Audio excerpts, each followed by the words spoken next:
I'm not gonna lie to you. If you're a gamer or a nerd, and you've been seeing what's been going on in the gaming world with the Nintendo Switch 2 and its prices and its controversies from that Nintendo Direct, it's been kind of rough. And honestly, the thing that bothers me is that there are a lot of people who are trying to justify what's going on with Nintendo and its price hikes, and also there's been a little bit of misinformation, but we'll get to that, and it's mostly Nintendo's fault.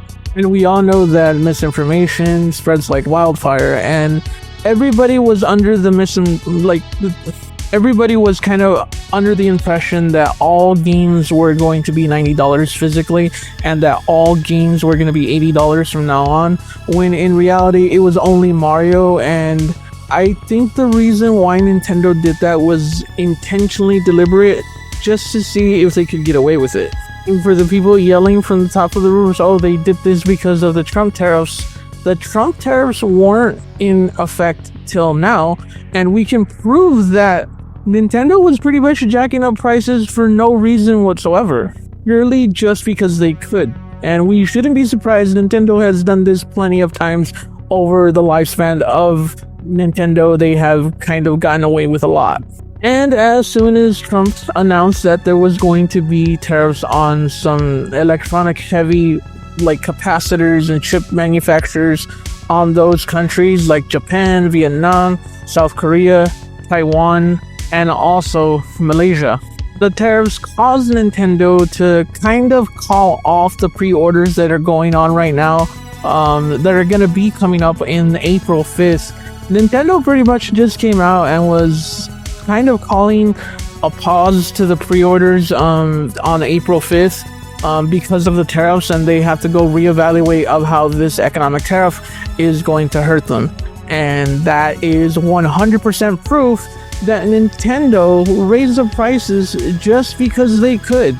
It's looking more and more like this wasn't a precaution at all. Nintendo has gone through this before, and it's always when they get cocky and they kind of go overboard with the console and then come back, redo it, use some of the components from that one, and make something called the Wii or the Switch that was incredibly cheap, and the games were incredibly cheap as well, which is why everybody and your grandma had one, including the Switch.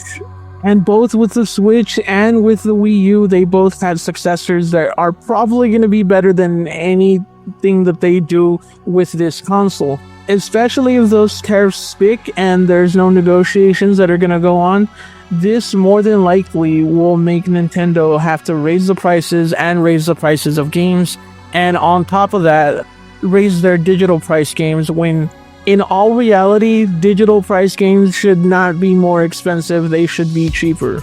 Because when you buy a first-party game that belongs to Nintendo, or you buy it from Sony or Microsoft, and you buy it from their store, they keep 100% of that profit. So for them to raise the price, they did it because they wanted more money, not because they were trying to put a price point that made this more expensive. It's a pure move of greed in order to see if they can get away with it. And I never thought I would say this, especially with my channel being so young, but I understand what it feels like to want to get the newest and best gadget that's out there. But at the same time, I think really as a gaming community, we need to understand the political implications that cover the ecosystem of gaming, and also at the same time understand that we don't need everything new that comes out. You're still fine with your PS5, you're still fine with your Switch, you're even fine with your PS4. Like, honestly, you're not missing out that much of this generation by the way things are going right now. You can see it, and I know other people can see it as well. You're fine where you're at. The games that are there are good. I know you have a giant backlog that you have to go back and beat. This is one of those times where you go to that backlog and you try to beat those games, because the Switch 2 honestly is not worth it and should not be rewarded with any kind of sales hype at all. If you complain about the game prices and the fact that Steam literally does what PlayStation and what the Switch should be doing, is that digital is always cheaper because of the fact that they keep 100% of the profits, then I say you guys put your money where your mouth is and actually have some self-control to not get the Switch 2. Because honestly, having $100 GTA game is really not justifiable as well. Keep in mind the GTA 5 Online makes almost $500 million or $1 billion every 5 months from GTA Online, and not to mention that GTA 6 is one of the best-selling games of all time. So yes, Rockstar puts a lot of effort, puts a lot of money into their games, but they make like 200 to 300, 1,000% more in earnings, and they make like X 1,000 profit when it comes to like what they invested versus what they made. And it's like, at this point, like, how much is enough? And this is why that everything that's happening right now is basically the peak of corporate greed, and they're trying to test to see if you're actually going to take the bait. Keep in mind that Nintendo's games are not anywhere near as high cost as a PlayStation game or as an Xbox game. These people never have voice acting, they never have the top of the line graphics, ray tracing, or even steady frames in their games for the most part until the Switch 2.